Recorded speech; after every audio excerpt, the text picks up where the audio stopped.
Hello and welcome back to day 4 of Mug of Research. My name's Amy Sanders, and if you'd like to know a little bit more about Mug of Research, I've said this before, pop back to the intro video which will explain the purpose of Mug of Research and also give you a little background on the particular partnership that I've been studying. Now, I'm particularly delighted to present my results for today because I'm going to be focusing in on intersectionality and how it can be promoted.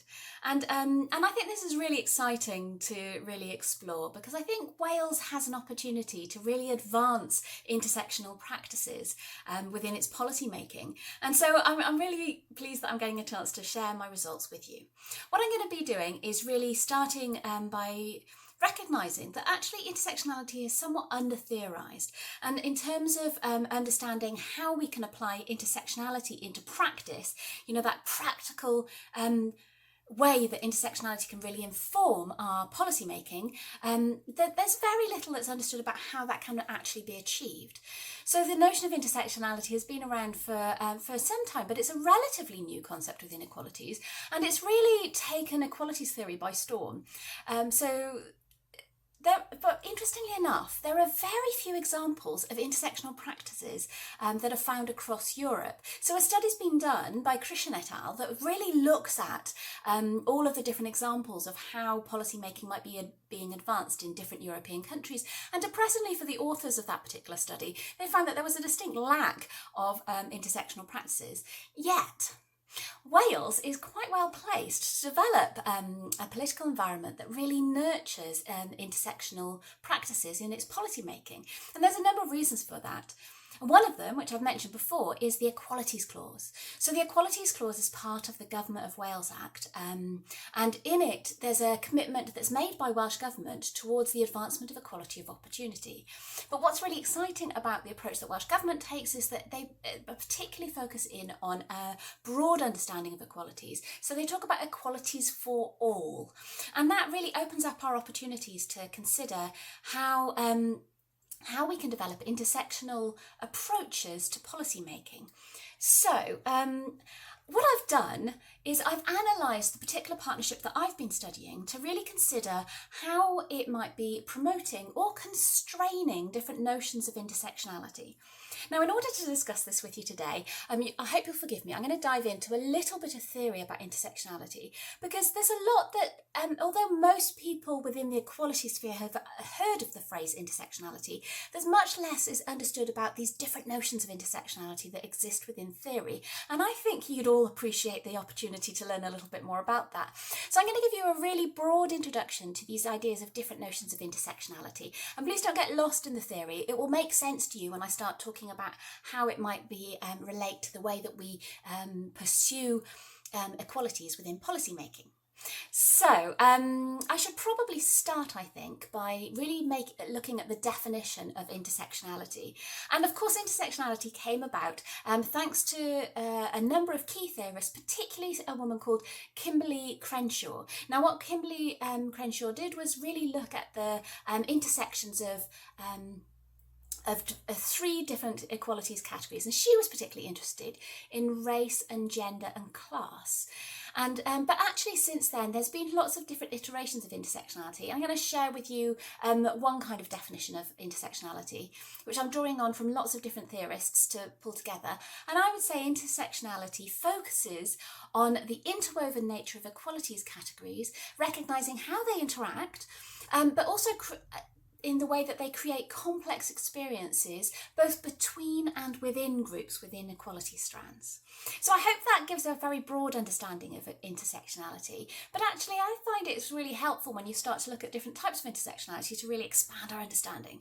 So one of the explanations of intersectionality I really like is one that's put forward by Leslie McCall. Now, what she described was 3 different forms of intersectionality, and I'm going to share this diagram with you now so that you can see it. With this, she was the first form of intersectionality she referred to is the idea of anti-category intersectionality. And by that, what she really was referring to was those theorists that think that what we should do is drop this notion of equalities categories altogether, because it's to assume which categories are important somewhat undermines our ability to really analyse what's really happening within the equalities sphere and how these different categories interact. So I've represented that with that kind of three circles that are just disappearing off, because actually anti-categorical theorists might say actually we don't need to start with categories. However, I should note that Crenshaw herself kind of rejected that position and gave an argument for why that was really a misunderstanding of constructionism. But anyway, bearing that in mind, that's one form of intersectionality. A second form is referred to as inter-categorical intersectionality, and I would say that this is closest to the way that most people understand intersections.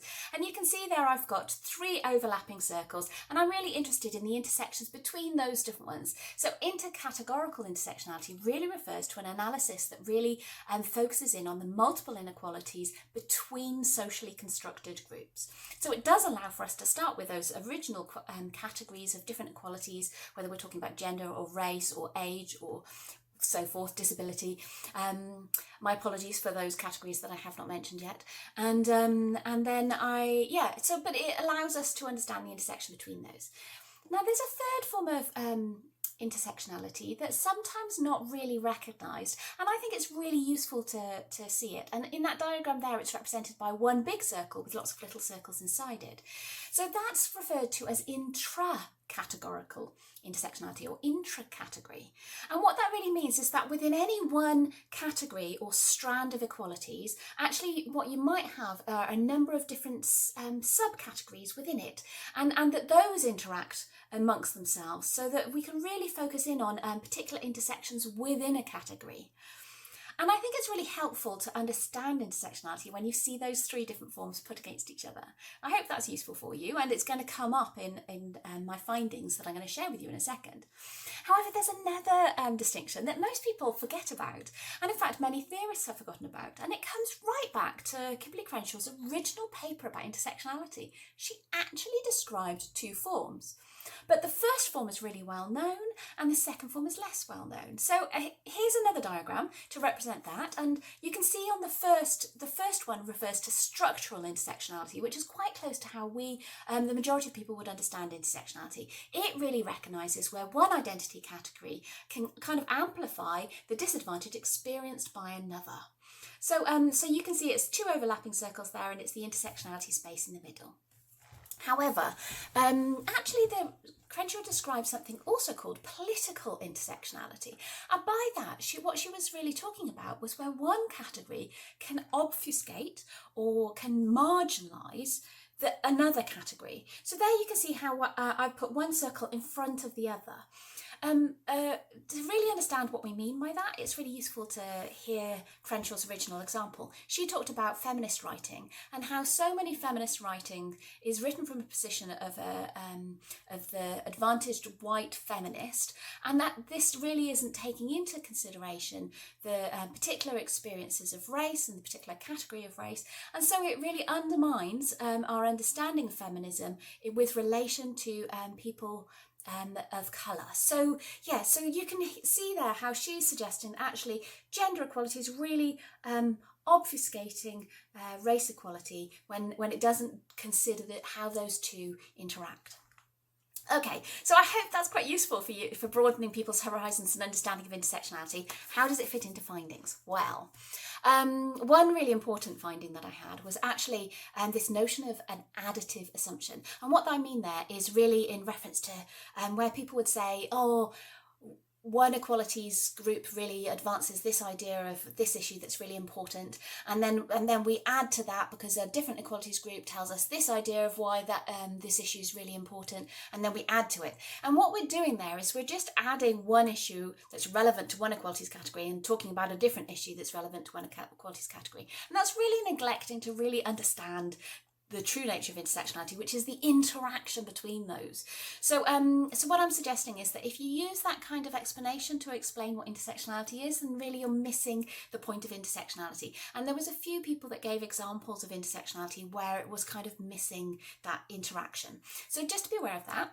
Then a second thing to be aware of is that there was very little evidence of political intersectionality. And I think that's fair enough, actually, because this notion of political intersectionality, where one equalities category is kind of stopping us from seeing the issues that are relevant to another, is also neglected by theorists within equalities as well. So you wouldn't be alone if you'd missed this particular notion of political intersectionality, but it's worth bearing in mind. And there were very few examples that were given to me of political intersectionality. In fact, I can think of one, and it was really around the idea that one equalities category felt that a different equalities category might be trying to steal an issue that was actually sat within their category. So that gives you a sense of where one category might be stopping us from understanding a different one, and it's important to recognise it. Okay, moving on then. So when I looked at the particular structures and what that meant for intersectionality, well, one thing that really is significant is each of those thematic networks that has particular equality strands within those, that really gives you a sense that each of those, that we're really neglecting that notion of anti-category intersectionality. We've already defined what those categories are by stating what the themes are. So we're already losing that form of anti-category intersectionality. As I said, Crenshaw herself kind of rejected that position, so maybe that's not important. Maybe we should consider the other two that Leslie McCall described. Well, the impact of having these thematic structures that particularly defined what these were, some of my participants described how that kind of promoted some form of silo working. That actually what we would see is that particular gender equality strands might particularly stick within gender equality, and particular strands to do with race equality might stick within that. So actually that kind of promoting of this silo working might interfere with that notion of intercategory intersectionality. So you can see how that might be taking place. However, actually, when although the structures suggest that, when I asked participants within the partnership about their experiences, they often said how actually we're really good at collaboration, and in fact, equalities organisations get on really well together. Of course, getting on really well together and presenting additional issues isn't the same thing as achieving intersectionality, but there was a real sense that there was collaboration between them. So, maybe that silo working issue isn't such concern. However, when we look at those particular themes that were present within the partnership, it's worth noting that there was no one theme that particularly focused on intersectionality itself. And this is kind of unusual, especially when we bear in mind that there is a kind of anomaly within the network structures. Outside of the 25 networks, there's a separate network that exists, and that's called the Equalities and Human Rights Coalition, and it's managed by WCVA. So actually there would be potential to have some form of intersectionality representative if that sat within the network structures.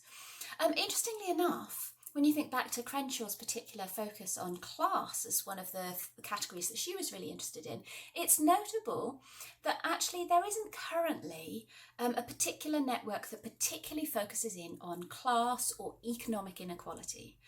Now, I can understand how that might have arisen because there is a network for community within the structures of the partnership, and up until 2018 we had Communities First, so actually community possibly might have been representing that notion of poverty, because Communities First was really an anti-poverty agenda. It was really the flagship programme that Welsh Government used to have in place in order to tackle poverty. So when there was a community network representative from Communities First, then we might have had that. But that doesn't really exist anymore. There is a housing representative, there is an employment representative, but there's not one specifically for economic inequality. So there's an aspect of intersectionality that we might be missing out on there. Moving on then, I've mentioned in a previous video about the significance of a unified voice, and what I argued in that previous video was that actually requiring the third sector to have a unified voice across the third sector itself really stopped equalities issues from being present. But I'm going to revisit this notion of having a unified voice and having to have collaborative collaboration or a cross-cutting issues. Because even when it was allowed that an equalities issue should come forward, there was a sense that that equalities issue had to be cross-cutting across the equalities categories. And that's really interesting, isn't it? Because what that does is it loses the distinct issues that might be relevant to one category or to a different category. So we're really losing that sense of individual issues between equalities categories. But in terms of intersectionality, it also has an implication, because if you're thinking of an intersectional issue which is just between 2 or 3 equalities categories, then when you have this idea that the only issues that can come to the partnership would be equalities issues that are cross-cutting across the whole of equalities, then you're really missing out on those intersections between 2 or 3 categories. So that's a kind of failure of inter-category intersectionality. And then what was really interesting was, although there was this real emphasis on collaboration, one of the things that I found when I really scrutinised the nature of the intersections between them was that the collaborations tended much more to happen within a category. So because of the nature of these network structures, there was real collaboration between organisations within one particular equalities category, which is great. However, the idea of having a cross-cutting issue filtered down into that setting as well. So what it meant was that you were only allowed to bring up issues that those organisations conceived to be the lead organisation conceived to be the most important issue for their particular equalities category.